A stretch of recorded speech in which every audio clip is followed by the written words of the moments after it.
Over the years, I've bought a ton of different storage options for my iPhone and iPad, whether that's a small SD card reader like this or a proper SSD, which is tiny and enclosed within this tiny enclosure. So in this video, I want to help you decide what kind of storage is right for you if you are looking to expand the storage of your iPhone or iPad. So the first one I want to start with is this small SD card reader by Anker. I bought this for around $12. There was actually a $5 coupon when I bought it, so I don't know if that coupon is still going to be there, but this is by far one of the cheapest things that you can do in terms of expanding storage. Now, when it comes to the SD card, though, that's a little bit of a different story. Because, for example, I have to buy pricier SD cards simply because my camera requires a faster SD card. But if you are just simply using this with your iPhone to take photos and you just want to store photos on here when you're traveling, then this, you don't have to get the fastest SD card. You can get a couple of different cheap options that I will list down below. Now, regardless of the kind of SD card that you get, the great thing about this tiny little reader is that in my case, when I'm on a trip, I'll take a bunch of photos and they're already on this SD card.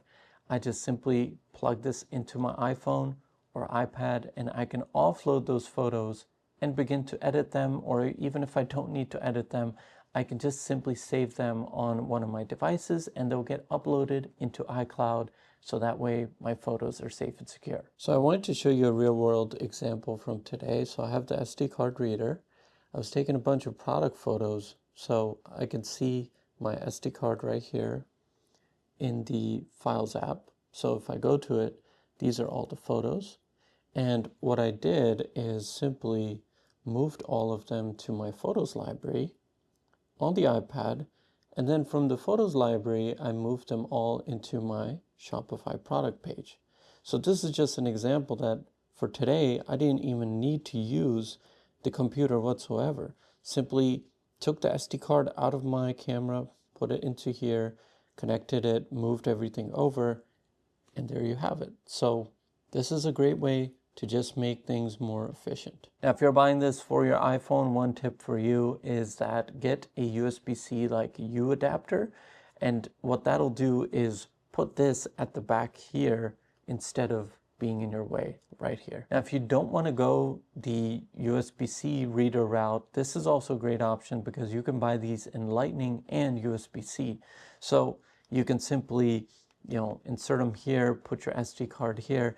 And if you get some Velcro, you can actually just kind of strap it onto the back of your iPhone so it's not really in your way.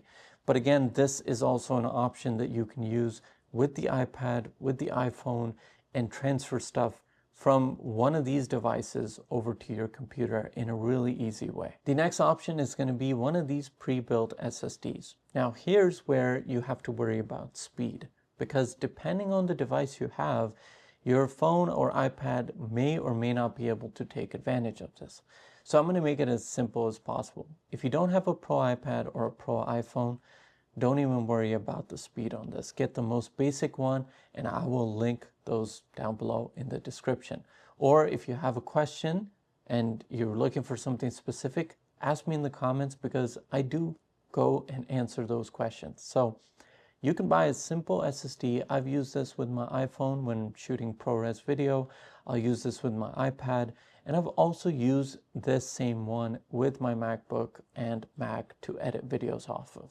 Eventually, I upgraded to more faster options, but these are going to do a great job in terms of, again, photos, videos, whatever you may want to do with your iPhone and iPad to extend the storage. The next option is by far my favorite in terms of iPhone because this is an SSD enclosure. It's got a magnetic cover right here to cover up the USB-C port.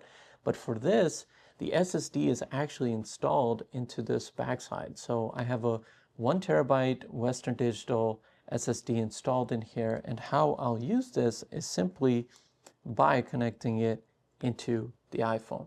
And again, you can get one of those U adapters, and when it is connected, it shows like this light right here. I'll have a video about, shooting videos with your iPhone with external storage and stuff soon, but this is also a really good option because it's compact and it's portable, and you have more options in terms of buying more storage, but for less money, simply because it's not pre-made. All options that are pre-made that come in these enclosures and stuff, these are going to cost you more because the company's kind of done the work of basically building this out for you.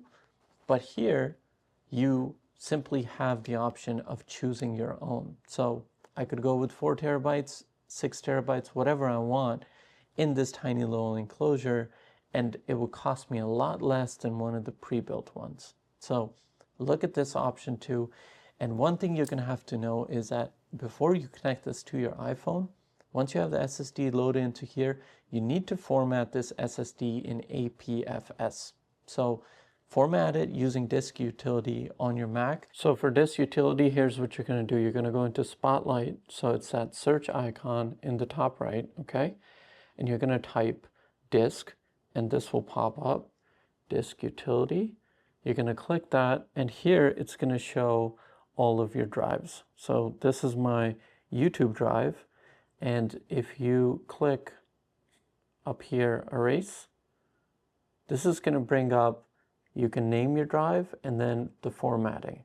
So in format, you choose APFS, and you will do this for any drive that you want to work with your Mac. Now the last option is going to be an enclosure, kind of like what I've showed with my Mac Mini. It's a Thunderbolt 4 enclosure.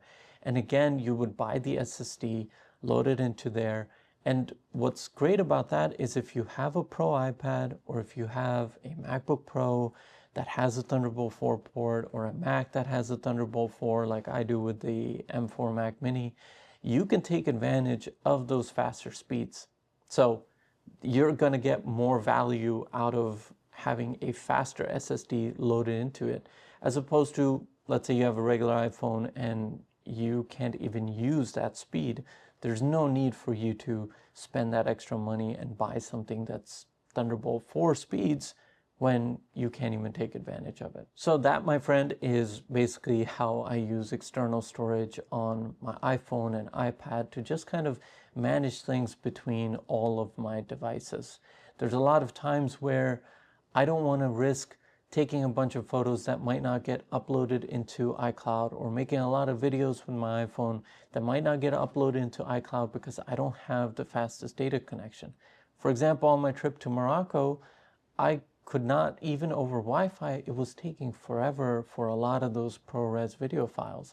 And just to keep myself safe, I connected an external SSD and just recorded stuff to there, so that way I wouldn't risk losing it. Because let's say you take a bunch of footage and you haven't had it uploaded to iCloud and something happens to your phone, well, there goes your footage. So this is always a good backup option to have, even if you're not using it all the time. You could use it specifically just for when you go on trips, or for those moments where you know that you want all of your stuff saved. So this is a great option for that. Like always, I hope you found this video helpful, and if you did, I would just appreciate a thumbs up on this video. If you have any questions, drop them in the comments and I'll be happy to help. And like always, take care of yourself, and I will see you in the next video.